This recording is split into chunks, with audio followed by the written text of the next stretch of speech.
to start off, let me just say this is the greatest story no one's ever heard before. And the best way to think of it is as a cosmic detective story. So we're going to start our detective story with someone that I'm sure everyone in Britain has heard of, William Shakespeare. And William Shakespeare's story more or less begins when he was 13 years old and he went to the Fete at Leicester and saw all these actors in wonderful costumes and pageants and got inspired.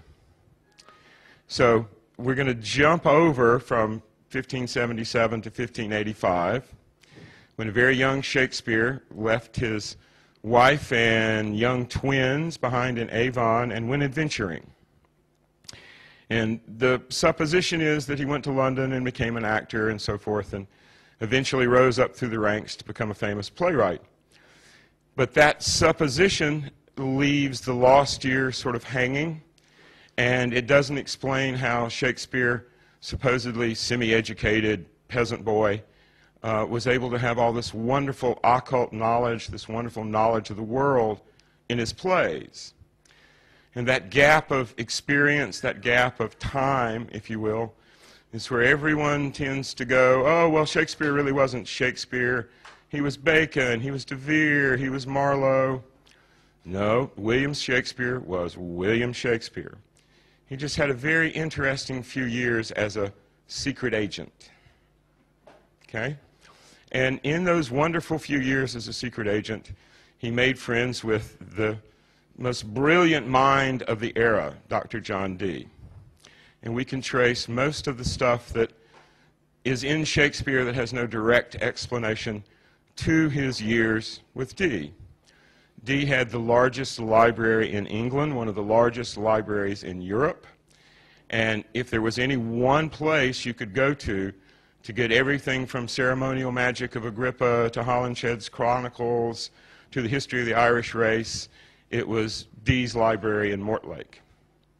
So a very young Shakespeare left Avon, and he came to London, and because of his connections with the Earls of Leicester, the Stanleys and the Herberts and that large crowd, he became friends with Sir Philip Sidney's circle, the Areopagus circle, and a minor poet member of that circle by the name of Edward Dyer needed a bright young man who had a good legible hand and could write quickly to be his secretary. So Dyer hired Shakespeare to be his secretary. Now, Dyer, in addition to being a minor poet at this point, was also a spy. And his spy master was this fellow here, Burleigh, William Cecil. So Burleigh sent Dyer and Shakespeare to the continent to follow Dee and Kelly. Now, we have to jump back slightly and explain about Dee and Kelly. John Dee was the most brilliant mind of his era. He's the man that pulled mathematics out of the realm of magic and turned it into a science. He wrote the prologue to Euclid's theorems. He created the system that we still use today for celestial navigation, which allowed the English mariners to conquer the New World, find the New World, and then conquer it. And by the 1580s, early 1580s, John Dee had mastered all of human knowledge as it existed then. And still wanting more knowledge, Dee decided that the only way to get more information was to bump it up a notch and talk to the angels.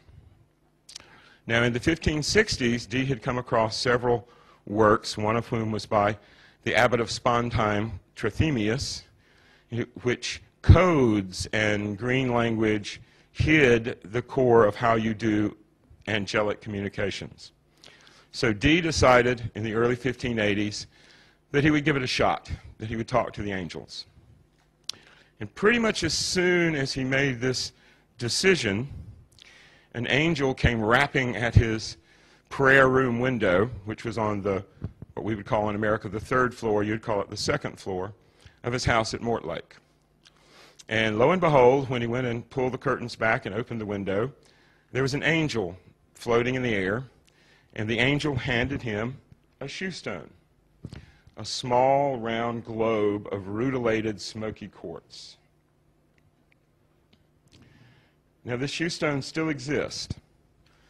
If you're lucky, you can go see it in the British Museum, and if you sweet talk the little lady who's in charge of the manuscript room, she may even open the case and let you touch it. Now, that's what happened to me, and I was standing there holding the stone, and she's going, "Oh, please don't drop it." And I was fighting the New Age desire to rub it on my third eye, put it on top of my head, but all I got to do was just hold it. And just simply holding the shoe stone that the angel gave Dee in 1581 triggered a whole sequence of events over the next year and a half that led to a group of us standing on a mountain in Sedona and chanting the entire Enochian corpus and watching the Ophanim, or the whirling ones, come down as big eye-filled tornadoes. It's a slightly different story. What Dee did with the shoe stone is immediately try any member of his family, anyone standing around, to see if they could see anything in it. And he didn't have very good result with that. His footman, his servant, saw shadows and became frightened. He even tried children. They saw a little bit more, but nothing of interest. Until finally, one fine spring morning in 1582, a very charming con man who introduced himself as Edward Talbot at that point showed up, and after just a few minutes of discussion, Dee ushered him into the prayer room, and Kelly immediately began to see images in the stone, and they were off and running for 8 years continuous of angelic conversations. Now, the entertaining point about those early sessions is that the angels began to deliver a language. But first of all, they had to deliver a filter, and that filter was called the seal of truth. EH20. And the seal of truth is a very interesting diagram. Dan can explain at length why the 5-7 represents symmetry angles and all sorts of truly remarkable ideas and concepts. The angels delivered this so that the transmission would be pure. And they said that not only do you need to have the shoe stone on top of the seal of truth, but you need to have a very special arrangement on the table under the seal of truth. And even the legs of the table need to be sitting on small versions of the seal of truth so that nothing can come through that doesn't pass through this very precise filter. So as soon as they had the seal of truth up and running, the angels delivered, can we have the 64 language grid? Yeah, no, the next one, yeah.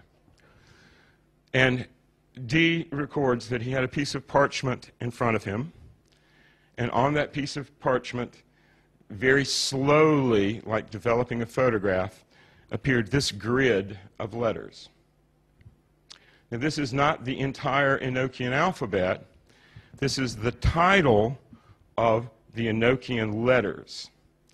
Now, in English, we have A, and we spell A, sometimes, but the name and the letter are directly related. In Enochian, the name or the title of the letter is not simple. It's complex. In fact, some of the Enochian letters have 4 and 5, can we skip on just one? Have 4 or 5 different, there we go. Have 4 or 5 different letters attributed to each letter. But it completely fills in the 8x8 grid, and 8x8 is 64, the number of transfer proteins in RNA and the number of codons in DNA. Now, this language grid was given on Good Friday, 1582, and the angels told Edward Kelly that he needed to learn this so he could read the script the next time they got together. Now, Kelly, in the beginning, was probably conning Dee, and he really probably didn't believe it probably thought